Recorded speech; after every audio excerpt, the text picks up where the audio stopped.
Students, आइए आज एक और मॉडल ऑक्सिलरी वर्ब के पार्ट को लेकर हम पहुंचे हुए हैं आज के इस क्लास में। और सबसे पहले आपका है पावर, एबिलिटी, कैपेसिटी। उसके बाद हैबिट और nature, theoretical possibility, permission,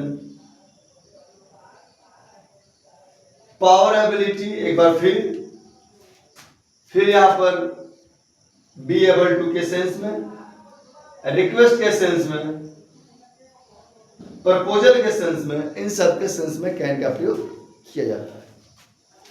power, ability और कैपेसिटी के अर्थ में जी सेंटेंस है पावर का सेंस क्लियर हो, एबिलिटी का सेंस क्लियर हो, कैपेसिटी का सेंस क्लियर हो, उसके लिए हम लोग कैन का प्रयोग करते हैं। I can write a letter, यहाँ आई कैन राइट इंग्लिश, मैं इंग्लिश लिख सकता हूँ। ये यहाँ पर कैपेसिटी की बात जो है वो दिखाई दे रही है। I can lift this box, मैं इस बॉक्स को उठा सकता हूँ। उठाने के लिए उसको पावर की आवश्यकता होती है, तो जहां पर पावर का सेंस हो सेंटेंस है वहां पर हम कैन का प्रयोग करेंगे।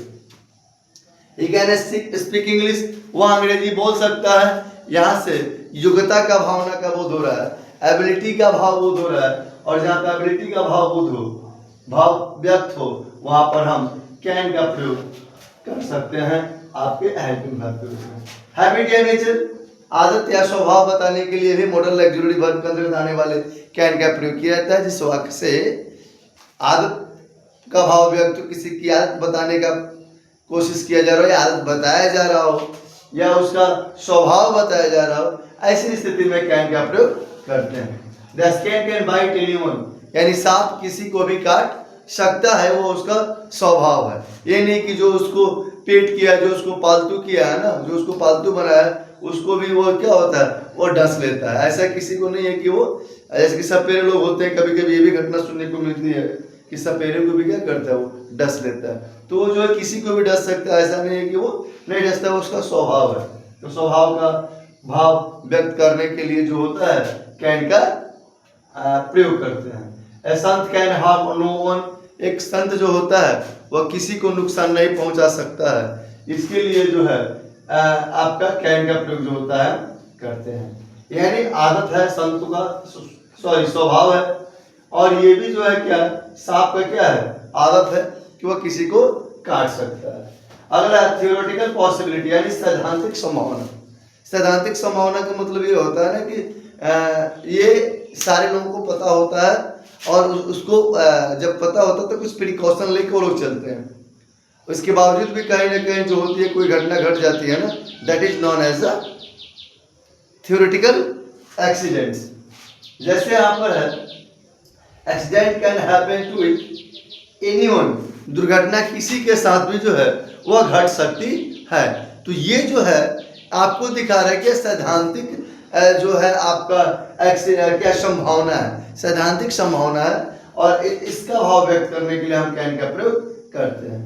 इसके अलावा human beings can make mistakes, मनुष्य गलती कर सकता है, मनुष्य गलती कर सकता है, और वह जो क्या है, ये सैद्धांतिक संभावना है, और ऐसी सेंस में इसका भाव व्यक्त करने के लिए हम कैन का प्रयोग करते हैं। आजकल मे के जगह पर परमिशन मांगने या देने के लिए मे की जगह कैन का ही प्रयोग किया जा रहा है।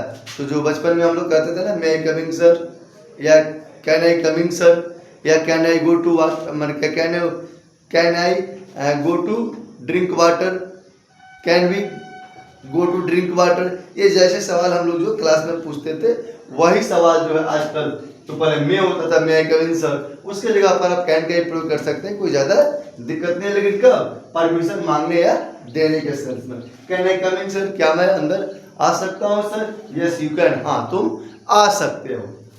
जब कैन में नॉट का प्रयोग जब कैन में नॉट लग जाता है, तब काम करने की पावर, एबिलिटी का अभाव का बोध हो जाता है। तो यहाँ पर भी जो है आप I can not meet you, I can not meet you no, तो यहाँ पर भी जो सेंटेंस है, यहाँ पर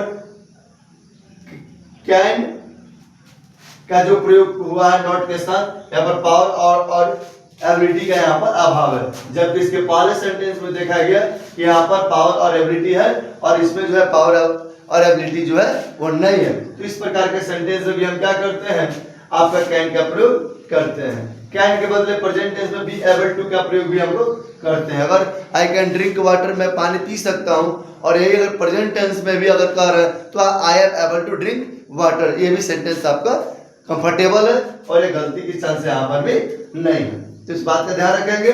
Ram is able to speak English, ठीक है, या राम कैन स्पीक इंग्लिश, दोनों सेंटेंस हो सकता है, बट बेटर की बात किया जाए तो Ram is able to speak English जो है यहाँ पर होगा। कैन से रिक्वेस्ट करने का भी भाव व्यक्त होता है, कैन यू हेल्प मी, क्या आप मेरी मदद कर सकते हैं। तो जहां से सेंटेंस में क्या करते हैं ना कि रिक्वेस्ट की भावना व्यक्त हो, तो वहां भी हम कैन का प्रयोग कर सकते हैं। कैन से किसी व्यक्ति के लिए कोई काम करने का प्रस्ताव का भी वो जो है होता है और प्रस्ताव प्रकट करने के लिए भी किया जाता है। Can I make breakfast for you, क्या मैं आपके लिए ब्रेकफास्ट लगा सकता हूँ, क्या मैं आपके लिए can you carry my luggage, क्या आप मेरी सामान ले जा सकते हैं। तो यहाँ पर जो है ना किसी आदमी के लिए प्रस्ताव का बोध अगर हम करा रहे हैं, प्रस्ताव का सेंस अगर हम डिटरमाइन वहां पर कर निर्धारित करें, that time we need a can as a helping verb. एक बार फिर देखें, कैन का प्रयोग पावर के लिए, एबिलिटी के लिए, कैपेसिटी के लिए किया जाता है। हैबिट या नेचर बताने के लिए जो होता है उसके लिए किया जाता है। थ्योरेटिकल पॉसिबिलिटी यानी सैद्धांतिक संभावनाओं को बोध कराने के लिए इसका किया जाता है। परमिशन मांगने या देने के लिए भी कैन का प्रयोग किया जाता है। कैन में नट लगाते हैं तो पावर और एबिलिटी यानी कहा जाए कि पावर और एबिलिटी का भाव व्यक्त नहीं करने के लिए तब किया जाता है जब कैन के साथ नॉट लगा हो।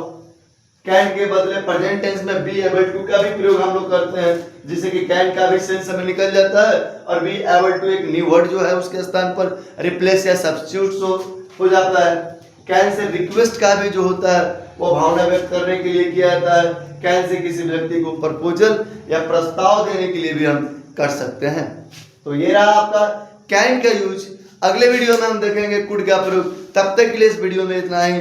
बने रहिएगा अगले वीडियो के इंतजार में, और उसी वीडियो के इंतजार में आप चैनल को सब्सक्राइब कीजिए, वीडियो को लाइक्स कीजिए, कमेंट कीजिए और शेयर कीजिए। इसका जो है काफ़ी जो है आवश्यकता इसलिए पड़ जाती है कि जब तक ये आप करेंगे ये आपके दोस्तों तक पहुंचेगा और आप भी इससे फ़ायदा उठाएं और अपने दोस्तों तक पहुंचाएं। तब तक के लिए थैंक्स।